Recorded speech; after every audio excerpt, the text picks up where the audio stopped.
어제 또 말씀드린 것 중에 이제 우리는 빅데이터를 얘기하면서 이 시대의 그 상황, 한마디로 해서 4차 산업혁명에 대해서 이제 좀 말씀을 좀 드렸었어요.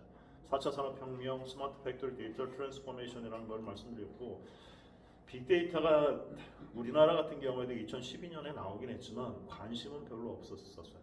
그동안 솔직히 통계 분석도 제대로 못하고 있었기 때문에 통계 분석에 대한 갈망은 열망은 있었지만 별로 그렇게 노력은 없었던 것 같아요.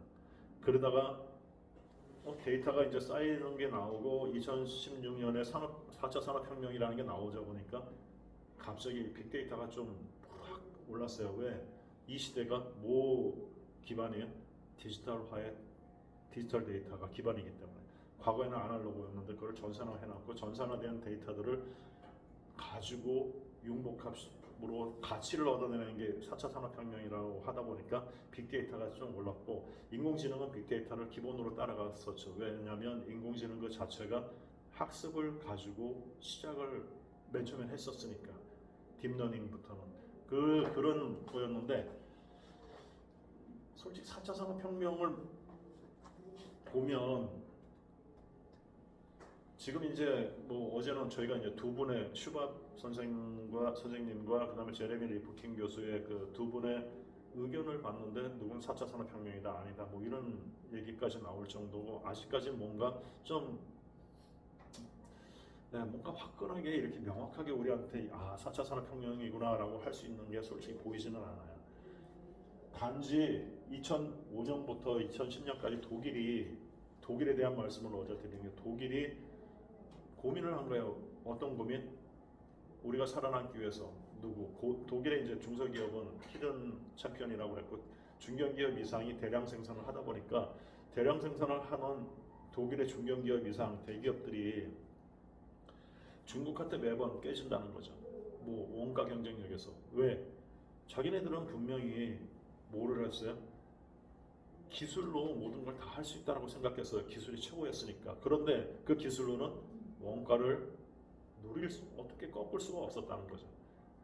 하다가 보니까 자기네들이 안 되니까 2005년도에 고민을 하다가 자기네들 모든 산업들을 분석을 하고 조사 분석하고, 발전하는 기술과 우리의 산업 구조와 과연 어떻게 하면 중국의 대량 생산을 이길 수 있을까를 한 5년 정도 고민해서 딱 세워놓은 게 뭐냐면 전략을 바꾼 거죠. 어떻게 대량 생산에서 개인 맞춤형 주문 생산이라는 걸로 바꿨어요. 그러면서 인터넷 베이스로, 인터넷 기반으로 확 바꾸면서 어나운싱하는 게 4.0 인더스트리 리볼루션이라는 말을 딱 쓰면서 4차 산업혁명이 이렇게 부각된 거죠.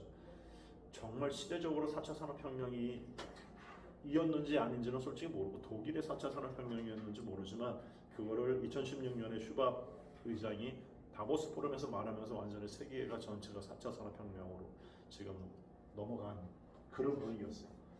여기서 이제 고민을 좀 해봐야 되는 게 뭐냐면, 생각해야 할 게 뭐냐면, 독일은 기술력이 최고였는데도 불구하고, 독일이 기술력이 최고지만 뭘 했어요? 고민을 5년 동안 했다는 거죠. 자기네들의 미래를 위해서. 그런데 우리는 얼마나 고민하고 우리 미래를 얼마나 생각하고 지금 스마트 팩토리나 디지털 트랜스포메이션을 하느냐라는 거예요. 4차 산업혁명은. 그런 부분에 있어서는 좀 고민을 할 필요가 있다는 말씀을 어제 드렸었어요. 그러면서 기술적인 그런 구조를 보면 이랬다라는 거죠. 4차 산업혁명이라는 건, 3차 산업혁명의 목적은 뭐였어요? 타겟은 디지털화였어요. 디지털라이제이션. 한마디로 해서 아날로그를 디지털화하는 게 3차 산업혁명의 목적이에요. 전산화. 왜?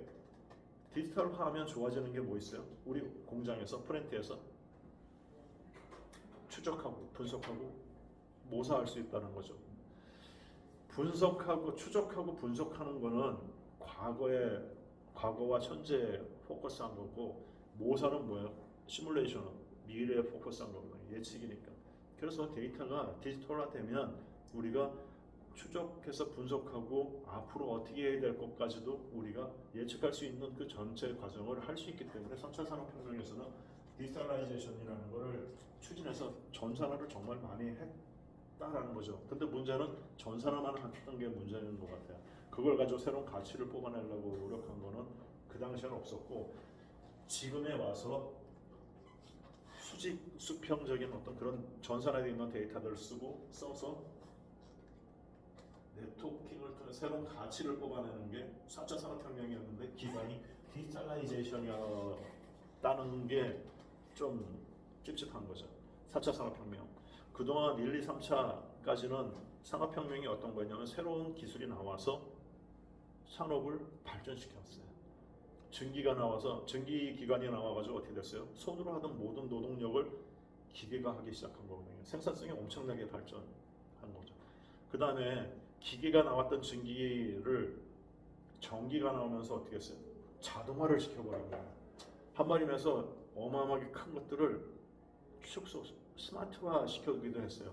대표적인 게 뭐예요? 모터 같은 경우. 그런 것들이 어떻게 보면 사이즈 혁명이 됐고, 세 번째는 전자, IT, 전산이 나오면서는 어떤 일이 벌어지냐면 하드웨어가 모든 공장의 생산성이나 품질이나 이런 효율을 높일 줄 알았지만 제어, 컨트롤이라는 거가 어떻게 됐어요? 생산성, 그 다음에 품질 다 조절할 수 있어요. 이제 에너지까지. 그렇기 때문에 소프트웨어적인 그런 혁명이 3차 산업혁명에서 일단 나타났어요. 그래서 IT라는 게 나오면서 새롭게 나온 기술들이 했는데 4차는 어떻게 보면 4차라고 지금 말하는 우리는 통신이 어떻게 보면 가장 중심에 있는 기술은 맞는 것 같아요. 왜냐하면 통신 때문에 일어나는 게 자율 자동차도 마찬가지고 굉장히 스마트폰도 마찬가지잖아요. 안 터지면 뭐예요? 안 터지면 아무 필요 없는 거가 돼버리는데 터진다라는 거죠. 그것도 무선으로.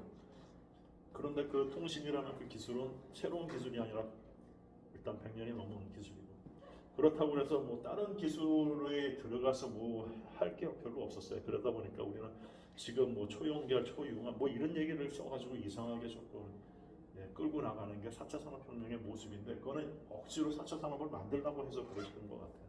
그런데 뭐 그걸 갖다가 우리가 부정할 필요는 없는 거고, 그냥 3차 산업과 지금 3차 산업의 연장이건 4차 산업혁명이건 지금 다른 건 뭐냐면, 3차 산업혁명은 디지털라이제이션 그 자체가 목적이었고 오직 수직 통합화가 목적이었는데, 지금은 수직 수평 통합으로 더 큰 가치를 얻어내는 쪽으로 가더라라는 거였고, 4차 산업혁명을 얘기하면서 우리 디지털 트랜스포메이션을 얘기했죠.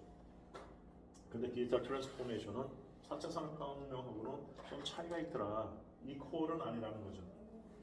그래서 저희가 정의한 거를 말씀드렸었는데, 4차 산업혁명이라는 것 자체는 스마트 패밀리의 집합제다라는 거죠. 스마트 패밀리, 스마트 팩토리, 스마트 시티, 스마트 팜, 뭐 이런 스마트 범위요.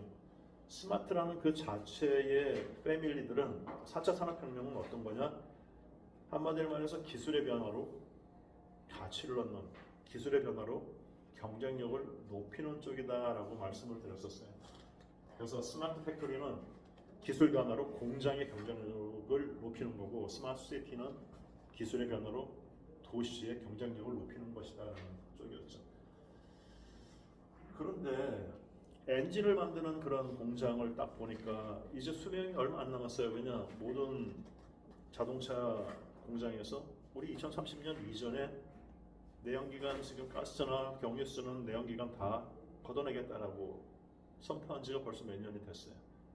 그러면 이런 기업들은 무엇을 해야 되느냐라는 거죠. 지금 스마트 공장이 아니고 자기 먹거리를 찾아야 된다 이거죠. 그래서 스마트 공장, 스마트 팩토리의 어떤 한계를 맞는, 왜? 기술 변화나 환경 변화 때문에 맞이하는 그런 기업들은 어떻게? 스마트 공장으로 접근할 수 없다는 거죠. 그럼 어떻게? 전략적인 접근을 해야 된다.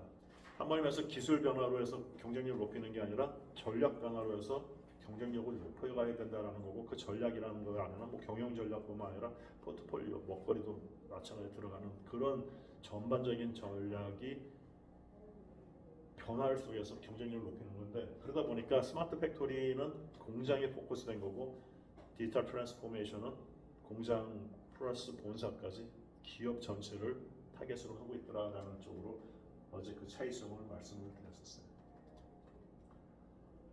그리고 디지털 트랜스포메이션 말씀을 드리면서 앞자를 따서 DT라는 얘기를 맨 처음에 썼는데 OT나 IT처럼 테크놀로지에 대한 그런 냄새가 너무 많이 나니까, 왜냐하면 DT는 테크놀로지가 아니라 전략이었는데, 그러다 보니까 식상한 그 테크놀로지에 식상한 사람들이 트랜스라는 거를 X로 써서 DT를 DX로 해서 부르기 시작했고, 지금 DT, DX는 통용해서 많이 쓰고 있더라라는 거죠.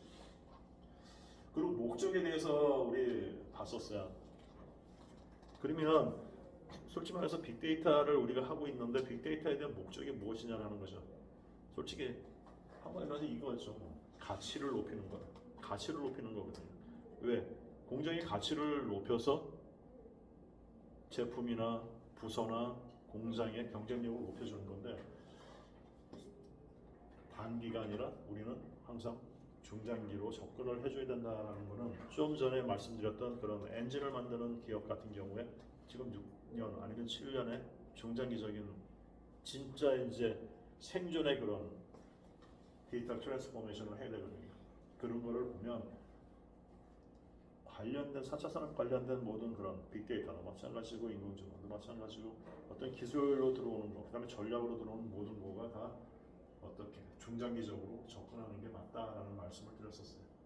그러면서 가장 안 되는 게 뭐다? 이 비전과 관련된 부분을 좀 우리는 볼 필요가 있다라는 말씀을 드렸었고, 두 번째는 한방이라는 말씀을 또 드렸어요. 뭐 이기기 위해서는 한방 없으면 죽었다 깨어나도 못 이긴다라는 말씀을 드렸었고, 그 첫 번째로 모순이라는 말씀을 한번 드렸었어요. 모순, 창가, 방패. 어디서 우리의 현장에서 보면 최적화라고 해놓은 그런 것들을 자세히 들여다보면 최적화보다 더 할 수 있는데도 불구하고 어느 리밋이 걸려 있는 경우가 많더라라는 거죠. 왜? 이거는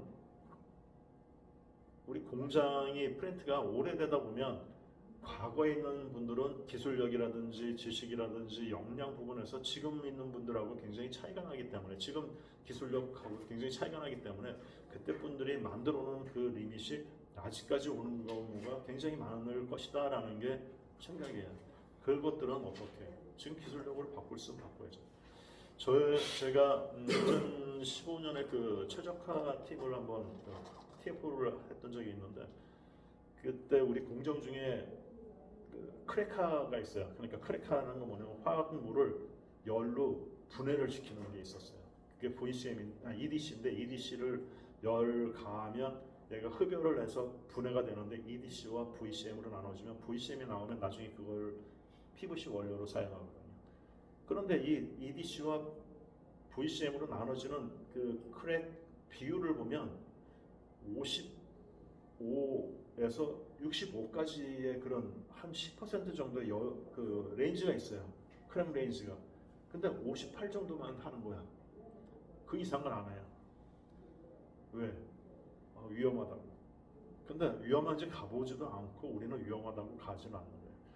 그래서 그 그거를 크래킹하는 그거를 크래커라고 하는데, 퍼니스, 크래커 뭐 이런 용어를 쓰는데, 그 크래커에 대한 시뮬레이셔널 테크닉이라는 곳에 요청을 했었어요.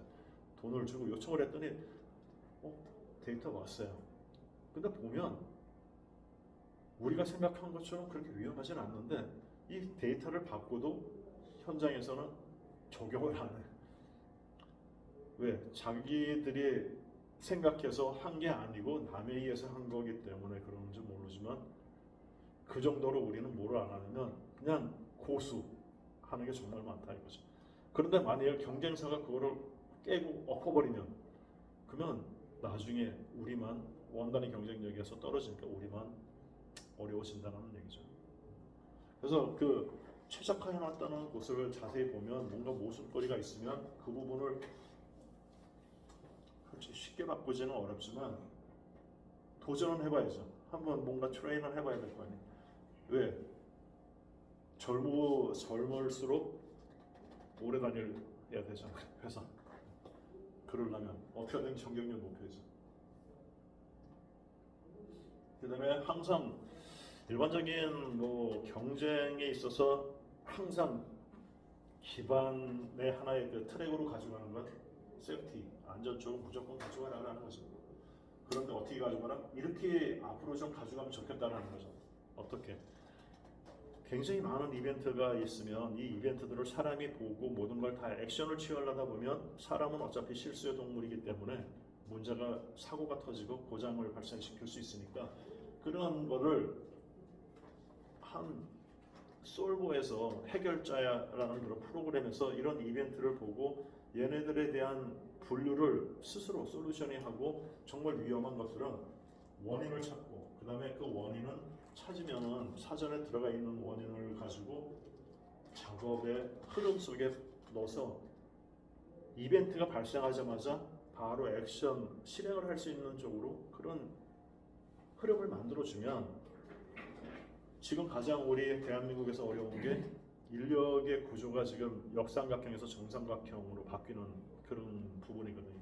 그러다 보면 70%, 60%, 70%의 그런 신입사원이 들어와서 트레이닝을 받는 한 5, 6년 동안 그 위기를 해결해 줄 수 있지 않겠느냐라는 거가 선진 어떤 사회에서는 이제 접근을 하고 있는 거죠. 근데 국내는 아직 이렇게 접근하는 데는 하나도 없어요.